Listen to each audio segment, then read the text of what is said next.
The Eight Immortals Travel East, Chapter 40. Just this incredible title. It's called Shattering the Labyrinth of Lost Souls and the Sun Array. I mean, the title alone tells you we are leaving conventional history far, far behind. Oh, absolutely. What makes this text demand your attention is the foundational worldview of the authors. For the audience of this era, magic and physics weren't, separate sciences. Right. They were one and the same. Exactly. A wailing ghost was considered just as real of a battlefield hazard as a trench, or a flying arrow, or, a supply shortage. Yeah. We are exploring a world where military tacticians had to account for both the earthly laws of momentum and the spiritual laws of corruption. The mission for this deep dive is to dissect exactly how this ancient narrative weaves together gritty military maneuvers, supernatural horror, and, high-stakes magic into one cohesive strategy. So, okay, let's unpack this. Let's do it. We start our journey in the military command tent. The Song Army's command structure is in a state of extreme anxiety, they're stressed. We have strategist Zong briefing his commanders, Zongbao and Wulong, and Zongbao is absolutely terrified. He's panicking. Total panic. He's freaking out about the enemy strategist, this guy named Lu, who is stationed in the central camp. And he isn't afraid because Lu has superior cavalry or something normal. He's afraid because, according to the text, Lu's his transformations are unpredictable. Right, and that phrase, unpredictable transformations, it immediately establishes the scale of the threat here. Zongbao knows he isn't fighting a standard tactician. Yeah, it's not just a guy moving pieces on a board. Exactly. He's facing an entity unbound by human physical limitations. The fear is rooted in this profound magical volatility. But, strategist Zong is the analytical core of this army. He's the rock. Yeah, he absorbs Zongbao's panic and just neutralizes it entirely. He tells his commander, do not worry about Lu in the central camp. I will handle him personally. Such a boss move. It really is. He just isolates the ultimate supernatural threat on the board and takes sole responsibility for it. Which is great because it isolates the flanks for our two main commanders today, Wulong and Meng Liang. So they receive their marching orders. Meng Liang is ordered to hit the sun array from the rear. Right, the flank. Yeah, and an array here isn't just a neat line of troops on a battlefield. It's this physical, mystical labyrinth designed to trap and disorient advancing armies. Meanwhile, Wulong is assigned a much darker task. He is ordered to break the labyrinth of lost souls. Which is not a great place to be assigned. No, definitely not. Strategist Zong describes this specific array as the most tragic and poisonous trap they are facing. And tragic and poisonous are not metaphors here. That's really important to grasp. Zong is diagnosing an environmental hazard. Like toxic waste or something? Essentially, yes. He is communicating that the geography itself has been spiritually corrupted. To break an array like this, you cannot just send in heavy infantry. You need a countermeasure designed to neutralize the specific magical defilement powering the trap. Right, which brings us to the countermeasure. And this is where I really need to, look at the mechanics of what the text is doing, because it's wild. It gets intense. It does. So Zong tells Wulong to take 49 young boys armed with willow branches.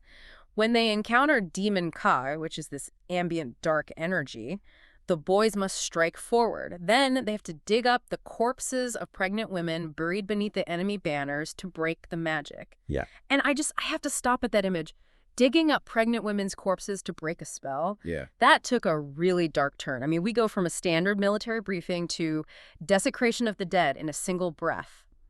How does the text even justify this sudden shift into macabre horror? Well, what's fascinating here is that the shock is actually the intended mechanism. The text is forcing you, the reader, to understand the physics of this dark magic. The enemy hasn't just built a wall, they have weaponized ultimate tragedy. Weaponized tragedy, that is dark. Extremely. And why pregnant women? Because in this cosmological framework, a pregnant woman represents pure, life-giving vitality. Oh, I see. Yeah, so murdering them and burying them under war banners is the ultimate corruption of that life-giving energy, turning it into a catastrophic engine of death. That is the actual poison that Zong warned about. So they are essentially using corrupted life energy as, a mystical battery for the labyrinth? Exactly. Okay, then how does the countermeasure work? Why 49 boys with willow branches? It comes back to the ancient mechanics of yin and yang. To neutralize an overwhelming corrupted yin energy, which is the dark, cold, death-aligned force of those buried corpses, you need an overwhelming source of pure yang. And that's the boys. Right. Young boys represent untainted, bursting vitality. They are the energetic opposite of the corrupted corpses. And the willow branches are the tools of delivery. How so? Well, in Chinese folklore, willow is traditionally used to sweep away dead spirits and ward off evil. Okay, so it's not random horror. It makes sense within the system. It's like a heist movie briefing. You take the back door, I'll distract the guards. Meng Liang is doing the traditional military maneuver, hitting the physical troops in the rear. Yes, the standard attack. But Wulong's mission is entirely different. To put it in modern terms, Meng Liang is kicking down the doors to smash the physical servers, while Wulong is deploying the spiritual antivirus at the front gate to shut down the corrupted network. I love that analogy. That captures the dual nature of the assault perfectly. Yeah. The strategy requires complete synchronization between the physical hack and the spiritual purge. But, a macabre plan in a tent is one thing. Actually executing it is another. Because when Wulong steps foot into the labyrinth of lost souls, the true scale of the trap becomes clear. It's massive. And the narrative pacing in this section is incredibly deceptive. Wulong rides into the array, and we get an entirely grounded standard battle scene. He meets an enemy general, Xiao Tianzuo. They clash weapons, kicking up dust, fighting on horseback for 10 rounds. Which is a standard trope in these novels. Right. And Wulong gains the upper hand, and Tianzuo flees. Then Princess Danyang charges him, wielding a sword. They fight for a few rounds, and she also turns her horse and retreats. And I'm reading this like they just casually fight for 10 rounds on horseback, and then suddenly the sky fills with wailing ghosts. Yeah, it's quite the transition. How are we, as the reader, supposed to process this whiplash between standard martial arts and absolute supernatural chaos? Well, the text is deliberately lulling you into a false sense of security. You are reading a war novel, so you expect swords and shields. The enemy commanders are playing into that expectation. They're acting out the roles. Exactly. They are stalling. Every parry and thrust is designed to draw Wulong deeper into the physical geography of the labyrinth without triggering his magical defenses. They are keeping his attention locked onto earthly combat. Oh, wow. So they are managing his aggro, they're keeping his eyes on the physical threat while the magical trap closes around him. And then the trap snaps shut. A commander named Yulu Zuj stands up and waves a red flag. Instantly, demon erupts from the ground. The sky goes dark, and a wailing horde of Yin soldiers swarms the battlefield. The Song troops are plunged into total, dizzying chaos. It's absolute pandemonium. So Wulong is trapped. Now, if this were a normal battle, this is where you call a retreat, right? You pull your men back, regroup, and try again. Right, but he can't. A physical retreat doesn't work in a magical labyrinth. The geography itself is corrupted. Because they're in the array. Yes. The Yin soldiers swarming them aren't just spooky ghosts, they are weaponized spirits tied directly to the defiled earth beneath their feet. The disorientation the Song troops are experiencing mirrors the reader's own whiplash. It's like the floor drops out from under you. Exactly. The earthly rules of warfare just evaporated. Wulong has no choice but to push forward with Zong's bizarre countermeasure. So he gives the order. In the middle of this swirling vortex of screaming spirits, the 49 young boys advance. The text describes them riding the wind, striking the corrupted air with their willow branches. Such a striking image. It really is, and it works. The pure vitality of the boys physically pushes back the demon key. They carve out a corridor of reality through the supernatural storm. And this allows the conventional Song troops to rush in behind them, reach the enemy banners, and literally uproot the source of the spell. They dig up those desecrated corpses. And by doing that, the mechanism of the trap is dismantled.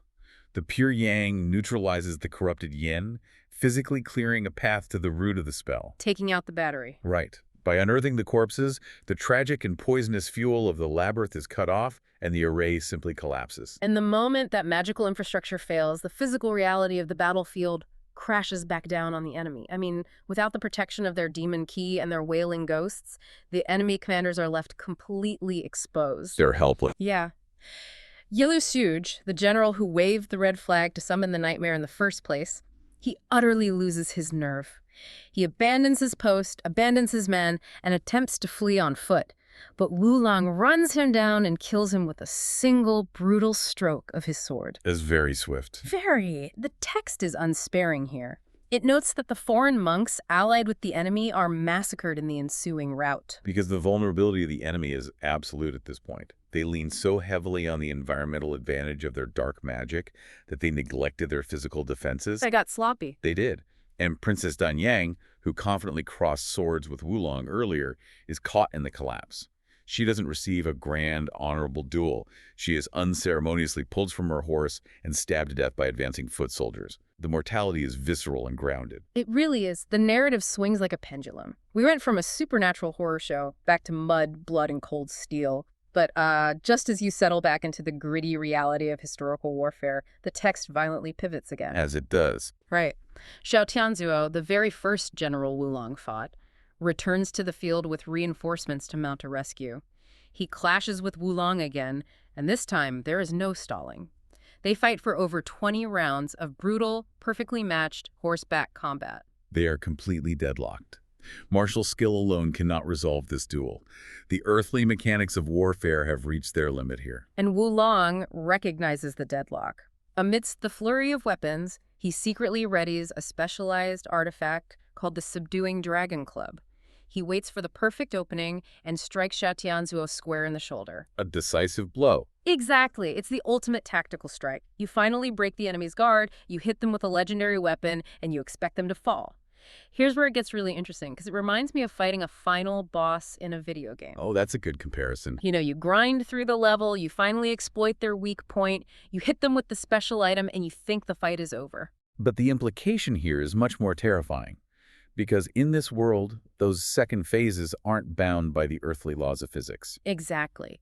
Instead of dying from a crushing blow to the shoulder, Xiao Tianzuo transforms into a massive mythological black dragon and simply flies away into the clouds. He just dips out of the narrative. He abandons the earthly plane entirely. It's quite the exit.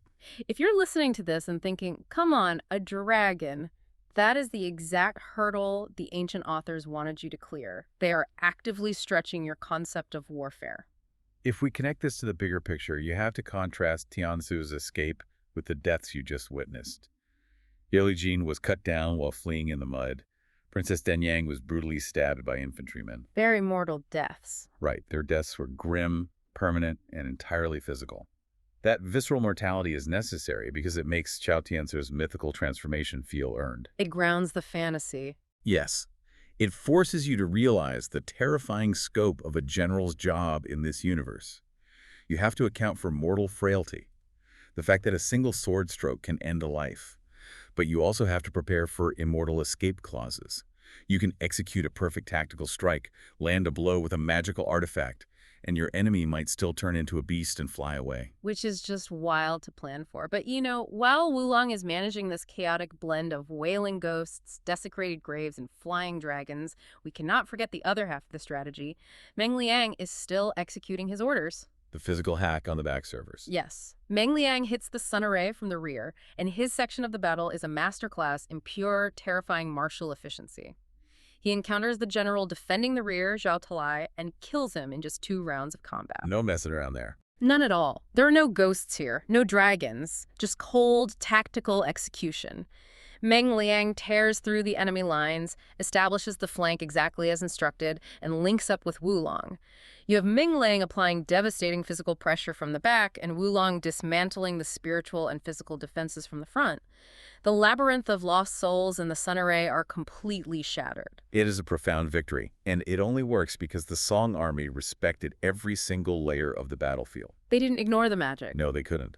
The strategy required a deep understanding of terrain, morale, pure physical force, and the intricate mechanics of cosmological energy.